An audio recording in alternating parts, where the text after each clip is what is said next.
தினமொரு வசனம். சங்கீதம் 37 வசனம் 25.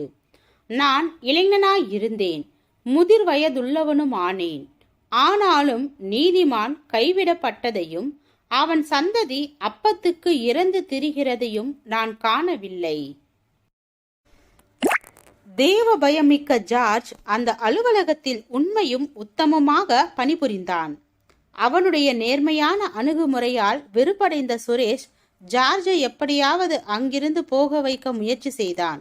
அவனுடைய தந்திரங்கள் பலித்தது. பொய்யாக குற்றஞ்சாட்டப்பட்டு ஜார்ஜ் வேலை நீக்கம் செய்யப்பட்டான். அன்று அலுவலகத்திலிருந்து துக்கத்தோடு வெளியே வந்த ஜார்ஜை பார்த்து சுரேஷ் கேலியாக சிரித்தான். உண்மையாய் செயல்பட்ட எனக்கு தேவன் உதவவில்லையே என்ற வருத்தம் ஜார்ஜை விசனப்படுத்தியது. ஆனால் சில வாரங்களில் அவன் வேலை பார்த்த அலுவலகத்திற்கு எதிர் அலுவலகத்திலிருந்து ஒரு வேலை வாய்ப்பு அறிவிப்பு வந்திருந்தது. ஜார்ஜ் அந்த வேலைக்கான நேர்காணலில் கலந்து கொண்டான். அந்த வேலைக்கு அவன் தெரிந்து கொள்ளப்பட்டான். முன்பு அவன் செய்த வேலையை விட அதிக அந்தஸ்தான வேலை அது. சம்பளமும் 2 மடங்கு, போக்குவரத்திற்கு ஒரு காரும் தரப்பட்டது. இப்பொழுது ஜார்ஜ் காரில் வந்து இறங்கிச் செல்வதை சுரேஷ் பார்த்து வெட்கத்தால் முகத்தை திருப்பிக் கொள்கிறான். சில நேரங்களில் நாம் நேர்மையும் நியாயமுமாய் தேவ பயத்துடன் செயல்பட்டாலும் அதற்குரிய பலன் கிடைக்காமல் யாரோ ஒருவருடைய பொல்லாப்பான செயல்பாட்டினால் பாதிக்கப்படுகிற நேரங்கள் வருவதுண்டு.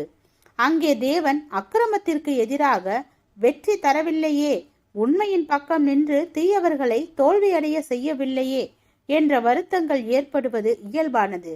ஆனால் இவ்விதம் நடந்துவிட்டதால் தேவனுடைய செயல்பாடுகள் அங்கே முற்று பெற்றுவிட்டதாக அர்த்தமல்ல.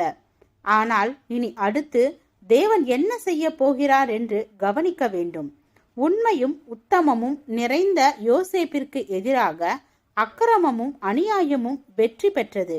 ஆனால் அது நிரந்தரமாய் இருக்கவில்லை. அவனுக்கு ஒரு அடுத்த கட்டம் இருந்தது. தேவன் அவனை உயர்ந்த நிலைக்கு கொண்டு வந்தார். நீங்கள் எதிர்பார்த்த நேரத்தில், எதிர்பார்த்த விதத்தில் தேவன் உங்கள் எதிர்பார்ப்பை தராமல் துக்கமடைய விட்டிருக்கலாம். ஆனால் இது முடிவு அல்ல. நாடகத்தின் அடுத்த காட்சி துவங்குவதற்கு முன் வருகின்ற சிறிய இடைவேளை இது. தேவனுக்கு முன்பாக உத்தமத்தை விடாமல் உறுதியாயிருந்து காத்திருங்கள். நீங்கள் எதிர்பாராத இடத்தில், எதிர்பாராத விதத்தில், எதிர்பாராத நேரத்தில் உங்களுக்காக தேவன் உயர்வான ஒன்றை ஆயத்தமாக்கி வைத்திருக்க கூடும்.